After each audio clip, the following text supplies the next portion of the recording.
सुभाष जयराम भोगरे उर्फ बाला माझं नाव आहे। रात्री 11:45 आम्ही गरबा संपवला। गरबाला संपवल्यानंतर सोहम पवार आला तिथं। तो बोलतो, तू गरबा ठेवलेला आहे इथं की तू का गरबा ठेवलेला आहे, तू कोणची परवानगी घेतली? मी बोललो, मला महानगरपालिका आणि पोलीस परमिशन, PWDची, फायर ब्रिगेडची, सर्वांची परमिशन आहे मला। तो बोलतो, नाही ती नाही, माझी परमिशन का नाही घेतली की मी पहिले गेल्या वर्षी पोस्ट ऑफिसला एकाने पण परमिशन नाही घेतली होती, तरी त्याला मी तलवार मारली, आता तुझ्या गाडीत पण डायरेक्ट गोळी घालणार आहे।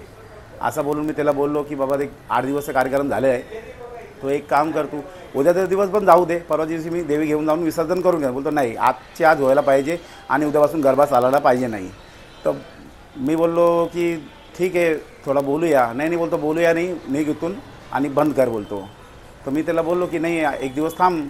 तर ते वाद झाले आणि मला बोलतो डायरेक्ट की तुझ्या गांडीत गोळी घालत। त्यांनी पिस्टल काढली आणि माझी छातीवर टाकली। तर हा माझा भाऊ होता, त्यांनी डायरेक्ट बोलला की त्याला कशाला मारतो आहे। तर माझ्या भाऊनी थोडं मला वाचून घेतलं। तर मग पूर्ण पब्लिक गोळा झाली तिथं।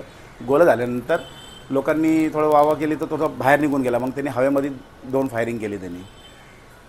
ही घटना किती वाजता घडली? 12:30च्या दरम्यान।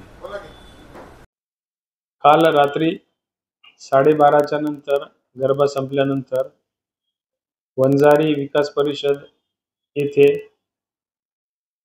दोघांमध्ये भांडण झालं की हा गरबा तू कोणाच्या परमिशननी, सुभाष भगरे या एकाने विचारलं की तू हा गरबा कोणाच्या परवानगीने सुरू केला,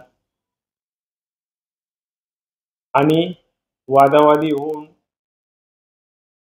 त्यांनी भगरेवर फायरिंग केली। त्या अनुषंगाने दोघा आरोपींवर पोलीस ठाणे येथे गुन्हा दाखल आहे।